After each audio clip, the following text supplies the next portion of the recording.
আমাদের মা বোনদের অবস্থা হচ্ছে এরকম। পর্দা এটা কি সরকার করেছে না আল্লাহ করেছে? জোরে বলেন না, কে করেছে? পর্দার দরকার আছে না নাই? খেয়াল রাখবেন, পর্দাশীল থাকে কোন মেয়ে? যে মেয়ে জাতি, যে মেয়ের কাছে আল্লাহর ভয় আছে, রসুলের মহব্বত আছে। এই জন্য আমার মা বোনদেরকে কি করতে হবে? পর্দা করতে হবে। কারণ পর্দা যদি না করেন, খেয়াল রাখবেন, কিয়ামতের ময়দানে একজন মহিলা যদি বেপর্দা হয়, 4 গুরুকে জাহান্নামে নিবে। 1 নাম্বার হলো তার মা বাবা, 2 নাম্বার হলো তার ভাই, 3 নাম্বার হলো তার স্বামী, 4 নাম্বার হলো তার সন্তান। এই জন্য কোনো মেয়ে যদি বেপর্দা হয়, মা বাবা যদি ছোটবেলা থেকে পর্দা না শিখায়, কিয়ামতের ময়দানে ওই মেয়ে বলবে, আল্লাহ আমাকে জাহান্নামে দেওয়ার আগে আমার মা বাবাকে কোথায় দাও? কারণ সে আমাকে ছোটবেলা থেকে পর্দা। এরপরে বলবে, আল্লাহ আমার ভাইটাকে দাও।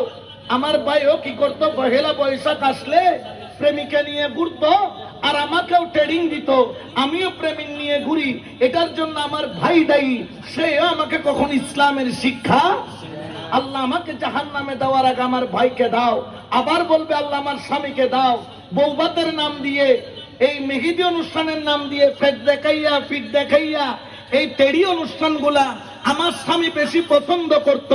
আমার স্বামী বলে যে, বউ তুমি পার্লারে গিয়ে সেজে আসো, কালকে আমার বন্ধুরা আসবে তোমাকে দেখবে। আল্লাহ আমার স্বামী যদি বলতো তুমি বেপর্দা হলে তালাক দিব, ওই দিন থেকে আমি পর্দা করতাম, কিন্তু আমার স্বামী আমাকে পর্দা শিখাই নাই। আল্লাহ আমাকে জাহান্নামে দেওয়ার আগে আমার স্বামীকে কোথায় দাও? ইয়ার পরে হবুদ আর ফুট ফুট আছে না নাই? ফুট খান পাখি ড্রেস, ইয়েল ড্রেস, কুত্তো ড্রেস, কতগুলা নেটের মধ্যে আসে কি আসে না? এগুলো তো মুরব্বীরা বুঝে না। ছেলে বাইর করে দিয়ে, আম্মা এটা সুন্দর লাগবে, পাতলা টিস্যু পেপারের মতো শাড়ি। অর্থাৎ একটা মহিলা যদি বেপর্দা হয়, তার স্বামী, তার মা বাবা, তার ভাই, তার সন্তান 4 গুরুকে জাহান্নামে নিবে। আমরা কি আমাদের মেয়েদেরকে বেপর্দা করে জাহান্নামে যেতে চাই?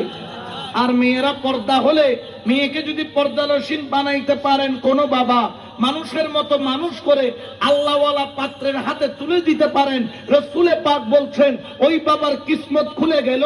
একটা মেয়েকে ইসলামের বেসিক নলেজ দিয়ে একটা ভালো পাত্রের হাতে তুলে দেওয়ার দেরি, তার জন্য জান্নাতের দরজা খুলতে দেরি হয় না। বড় করে বলে সুবহানাল্লাহ।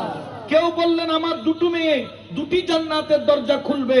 কেউ বললেন 4, কেউ বললেন 5, কেউ বললেন 6, কেউ বললেন 7, কেউ বললেন 8। রাসূল বলছেন তোমার 8টা মেয়ে,